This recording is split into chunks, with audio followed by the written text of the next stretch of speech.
A rough night in Dallas made worse by some big injury news for the Minnesota Wild. We look at what went wrong, the status of Joel Eriksson Ek's injury going forward, and more in today's special crossover edition of Locked on Wild and Locked on Stars.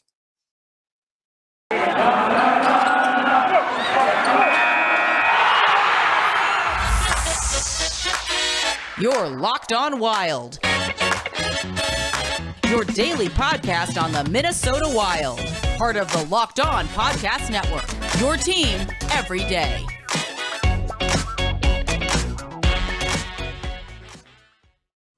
Welcome to a special crossover edition of Locked on Wild and Locked on Stars, part of the Locked On Podcast Network, your team every day. Thank you for making both Locked on Wild and Locked on Stars your first listen every day. Just as a reminder, both shows are free and available wherever you listen to podcasts. On the agenda for today, we recap the Dallas Stars 7-4 win over the Minnesota Wild. What went right for the Stars? What went wrong for the Wild? And in case you missed it, a little bit of news with the NHL that we will discuss as well. My name is Seth Topal, host of Locked on Wild, joined by the host of Locked on Stars, Dane Lewis. And Dane, after a 7-2 romp for the Minnesota Wilds, the last time these two teams faced off, Dallas gets the last laugh, winning 7-4. So let's just dive right in. What were some of the big things that you noticed in the game tonight that went well for the Stars? Yeah, I think the biggest takeaway from this game from the Stars side of things, and something they didn't do particularly well about a month ago when these teams met up in Minnesota, is they just found a lot of really good consistency within the offensive zone, especially early in the game whenever the Stars were back, a while back winning 7 games in a row. A lot of those games started out with a goal within the first minute or 2 minutes of the game, and the Stars were able to do that tonight with that oh so dangerous top line. Joe Pavelski puts the first, goal past Cam Talbot for the Stars. And I think that was just huge for the momentum for this Stars team. And they never really gave up. Esa Lindell obviously getting the shorthanded goal not too much longer after that. But then Ryan Hartman came back down. It looked like we were in for quite the shootout, quite the instant classic between these two teams in the early stages of this game. But I think up until kind of the end of the game when Minnesota pulled Talbot with about 9 minutes left in the game, I think Dallas controlled the offensive zone really well. A little bit harder to do that when you're playing 6-on-5.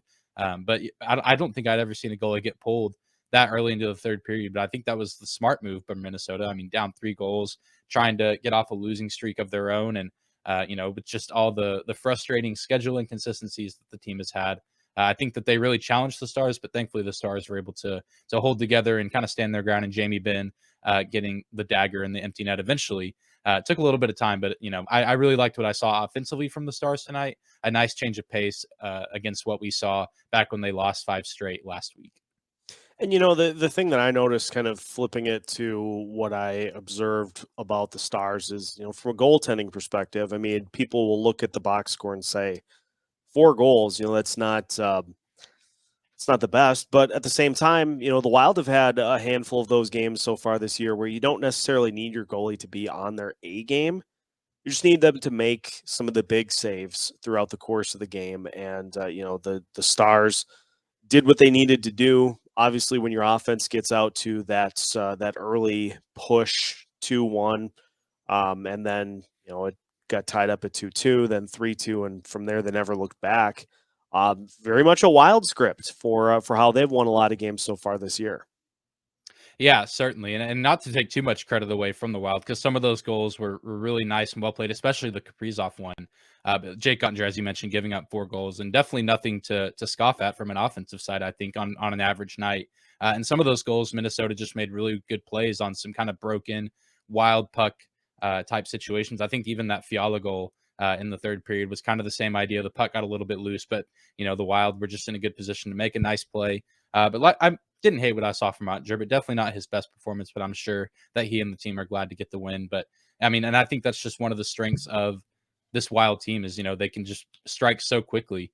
And they have guys that can, perform even when things are kind of going crazy with the play broken, especially that Kaprizov goal. I think it bounced off 2 or 3 guys, and he was kind of falling backwards and still got the puck on the net. And so really good effort by him, and clearly not a fluke goal from him, as I know he's having a fantastic sophomore season.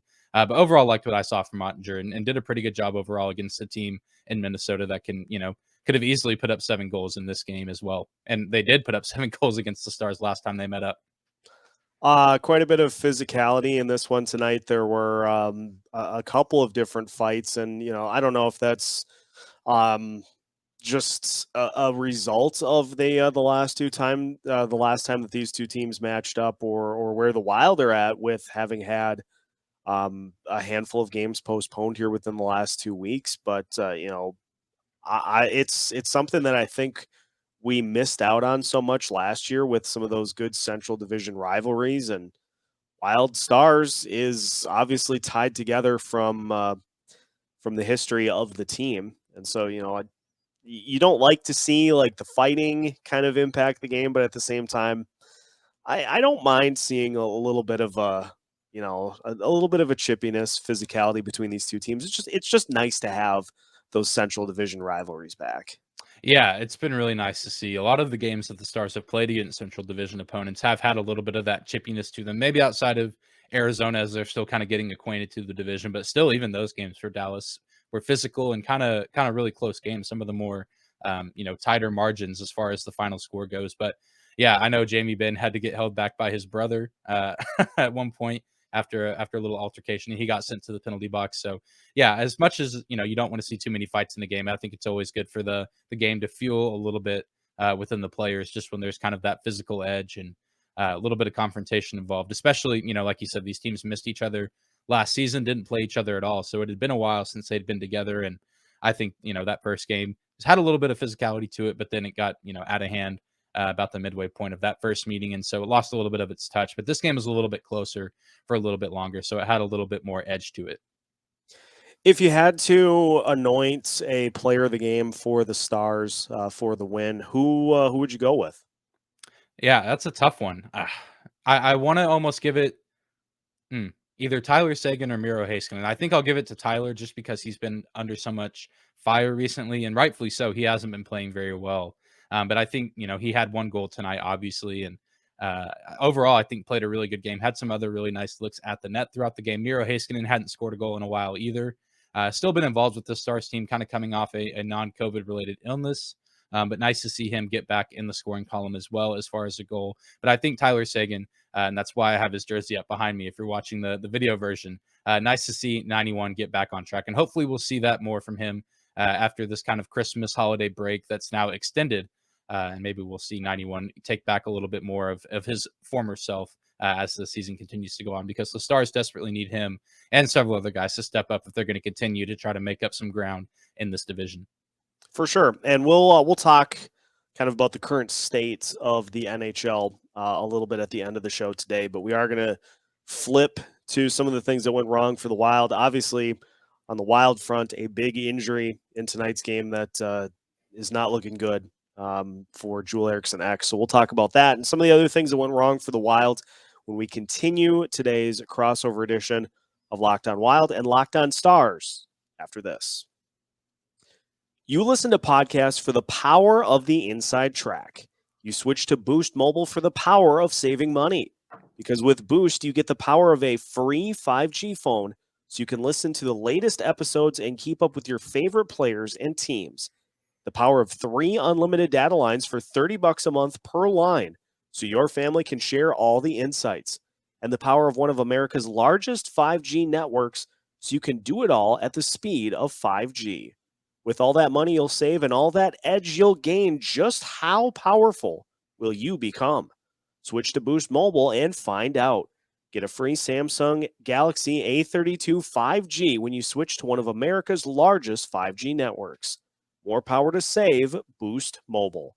Free phone limited to new customers and 1 per line. Additional restrictions apply. Offers and coverage not available everywhere or for all phones and networks. See boostmobile.com for details. Continuing today's crossover edition of Locked On Wild and Locked On Stars. Thank you for making both Locked On Stars and Locked On Wild, your first listen every day. And just as a reminder, both shows are free and available wherever you listen to podcasts and whenever you listen to podcasts. Seth Topal joined by Locked On Stars host Dane Lewis. Dane, on the Wild side of things, it's been a rarity, but not a particularly good night for Cam Talbot. And it was a little bit of the opposite of what we saw in the Buffalo Sabres loss, in that, Talbot really was the only one, it seemed, that kept the team in the game against the Sabres. Whereas tonight, he had a little bit of a rough one, but the team was trying to pick him up. And we've talked at points, Wild fans have expressed displeasure with how the goaltending situation started out. And, for this to be kind of the blemish on Talbot's ledger over the last 5 or 6 games, it's going to happen. Every now and again, you're going to have a goalie just that does not have a particularly good night. And on this night, the Dallas offense was just a little bit better than the Wild's offense.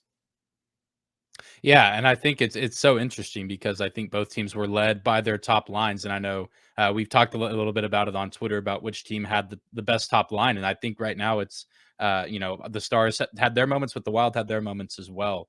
And I think just the Stars top line got off to a little bit of a quicker start, and historically this season, that's been the recipe for success for this Stars team. So curious to see how these matchups will unfold as the rest of the season goes on, because we know these teams will match up a few more times this season. But you mentioned it kind of before we took a break.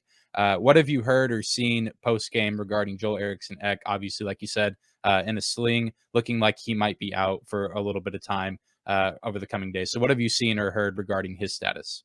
Let me pull up the latest tweet from Michael Russo, if I can find it. There have been a lot of comments on it. From what we were told, Eriksson Ek was seen in a sling heading onto the team bus after the game, and from what Dean Evison said, it's not looking particularly good. So it looks as though we are going to be without the services of the Wild's top center, which is a huge loss for this team, on top of losing Jared Spurgeon and not having him available for tonight's game.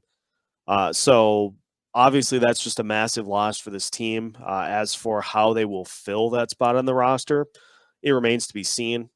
Most likely is going to be just a call up at this point and a elevation of one of the other centers on the roster. But as the guy that not only is one of the top players on this team, but also does a really good job of pestering and frustrating his opponents, that's a very tough spot on the roster to fill. And so obviously that void was pretty evident when Eriksson Ek left the game and didn't return. That's when things started to kind of get out of hand for the Wild a little bit more in particular.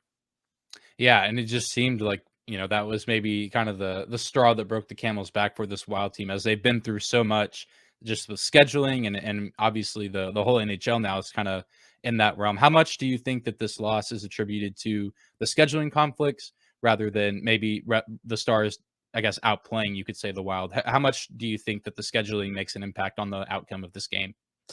I think it weighs in because obviously the last game that the Wild played was against the. Well, now I got to pull it up so that I don't sound like I don't know what I'm talking about. But obviously the Wild's schedule has been just completely thrown off. The last game that the Wild played was, of course, against the Buffalo Sabres. But before that, you have to go all the way back to their final game of the road trip against the Vegas Golden Knights, in which they lost 6-4, and that was back on December 12th. So the Wild played that game on the 12th against the Golden Knights, and then they had the game against the Carolina Hurricanes postponed. They lost to Buffalo on Thursday. Then they had Saturday's game postponed against Florida, and now they had Thursday's game against Detroit postponed as well.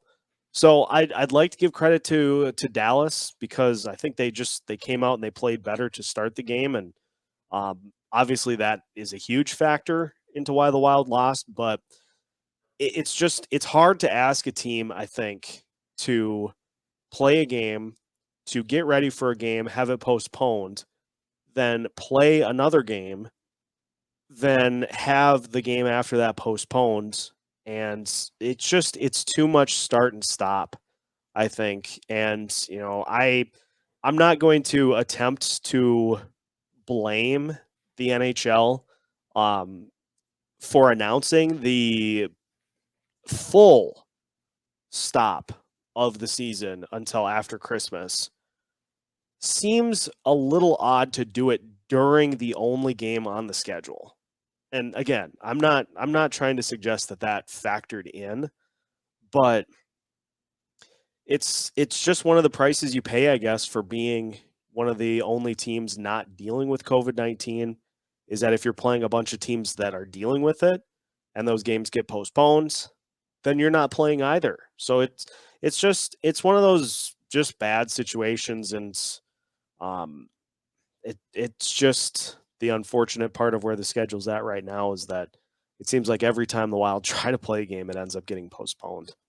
Yeah, I think that at least from a Stars perspective, I think that, myself and other fans recognize that it's good that Dallas won this game, but it comes, doesn't just come as a normal win against, a healthy Minnesota team that's been playing consistently. I think just with the grit and grind of any sports season, players and coaches get into their routine and they do the things that they do at practices, morning skates, and things like that, game planning. And when all of that gets thrown out of, its consistency, I think that that's definitely something that, can affect a team and, get the worst result out of them and, cost them to lose games. And yeah, certainly weird that, they hadn't played since the 16th and now they potentially won't play again until 2022 in the Winter Classic.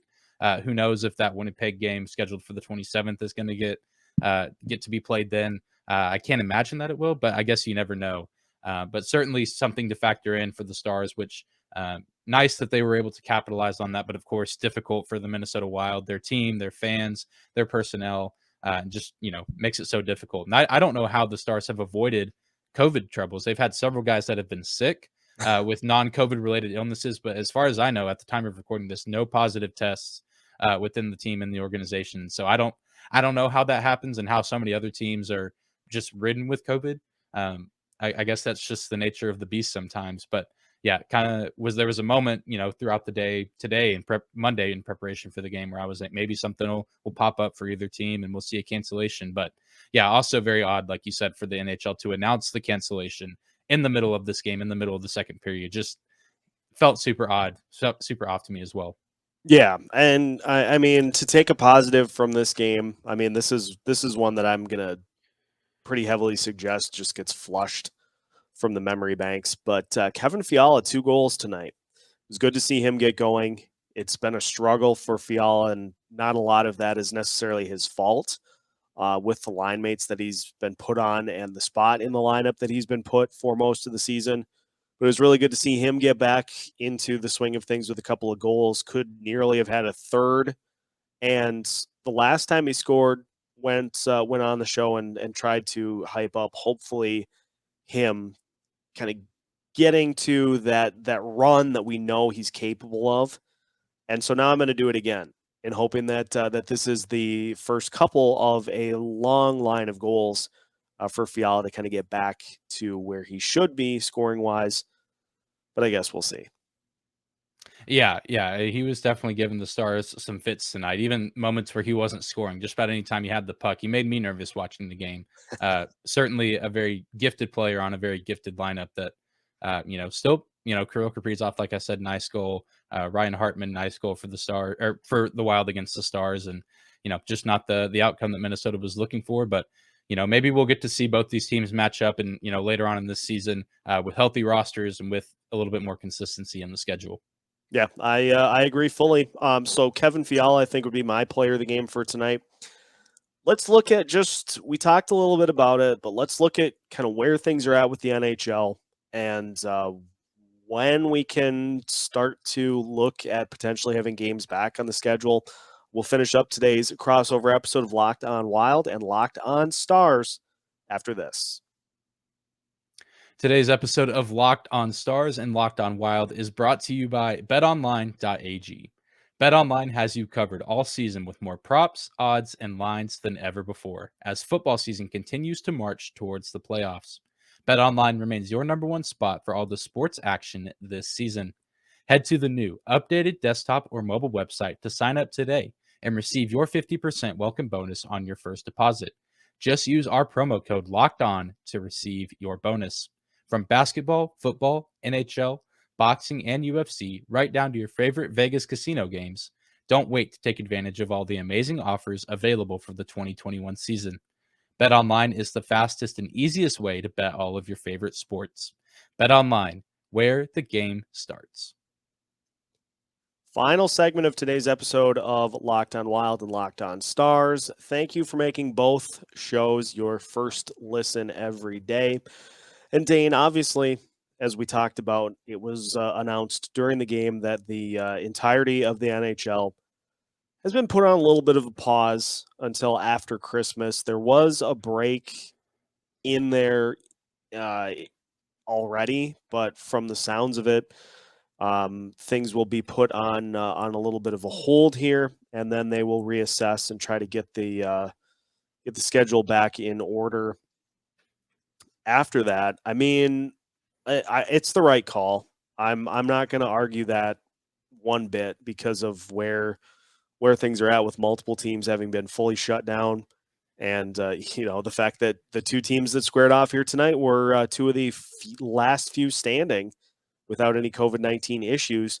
My question though is like, how do we hit the play button again? Like what does the NHL need to do in order to kind of keep things rolling here? Obviously, the Winter Classic is a huge target for the NHL to try to get that game off without a hitch. But like, does the season just start after January 1st? Like, what do we need to do to hit the play button again?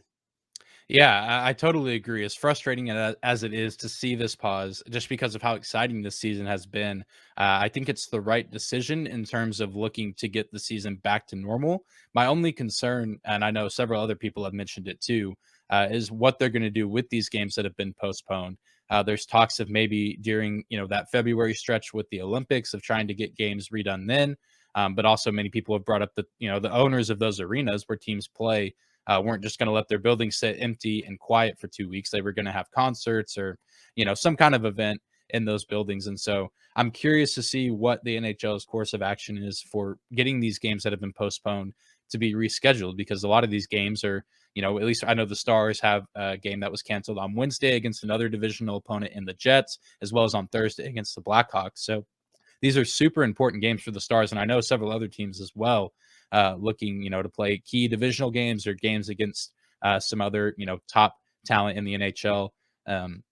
So I think that's kind of the biggest question. But I think, as far as trying to get things back on schedule as normal, I think this is the right call as of right now. As difficult as that is, for myself, and I know you and other people who cover this league, and even just fans of this league, and probably even the teams to kind of go through. I think if we have any chance of, getting back on track, hopefully kind of this break will slow the spread a little bit, allow people to recover.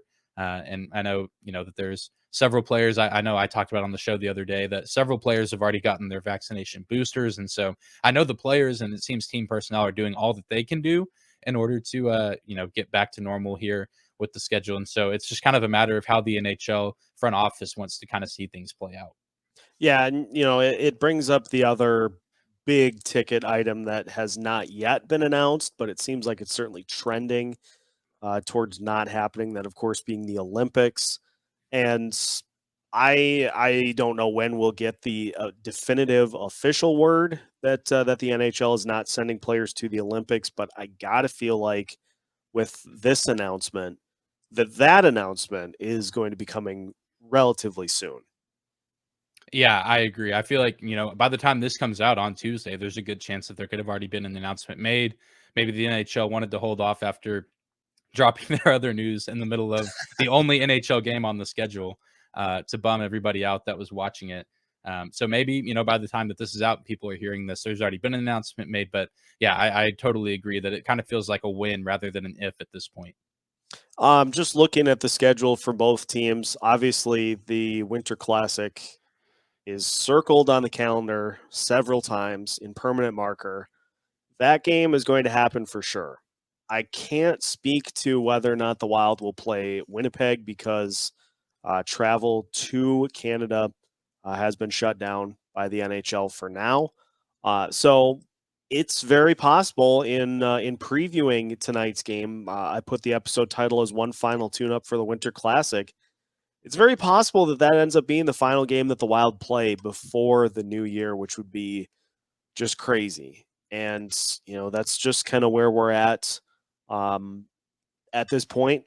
We just got to, I guess, wait and see what happens and hope that things pick up after there. What do the Stars have coming up, Dane, for games after this one? Yeah, I got the schedule pulled up right here. Their next game, as of right now, will be at home on Monday, the 27th, which the NHL did announce tonight. That's when they expect things to pick back up. I think teams can report back to their facilities on the 26th after like 2 o'clock in their own time zone, but then games will resume on the 27th.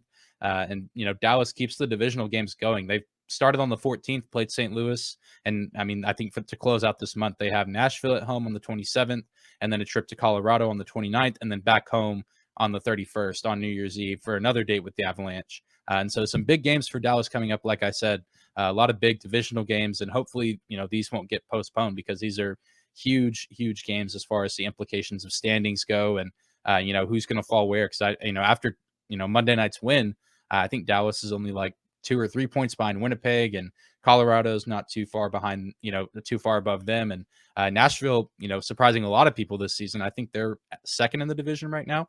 Yep. As where things stand. And so, and Dallas took a pretty bitter loss to them earlier in the season. Back on, I think November 10th was that game. So it's been a while since they've met up.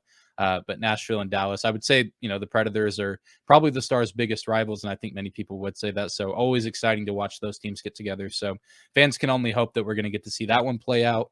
And the Stars, a very different team than they were back on November 10th when they played this Predators team for the first time. And I think that there's potential for that to be an exciting game for the Stars as well. Well, we'll hold our breath and wait and see kind of how things play out here after the holidays. But that'll put a bow on today's crossover episode between Locked on Wild and Locked on Stars. So now that your first listen for both shows is done, make sure to swing over to Locked on Bets for your second listen of the day, your daily one-stop shop for all of your gambling needs. Locked on Bets is hosted by your boy Q with expert analysis and insight from Lee Sterling. Locked on Bets is free and available on all podcast platforms, just like both Locked on Wild and Locked on Stars. Available everywhere you listen to podcasts, available anytime you listen to podcasts. Make sure to follow both shows to keep up to date on both the Dallas Stars and the Minnesota Wild throughout the rest of the 2021-2022 season. And you can find new episodes for both shows every Monday through Friday as part of the Locked On Podcast Network.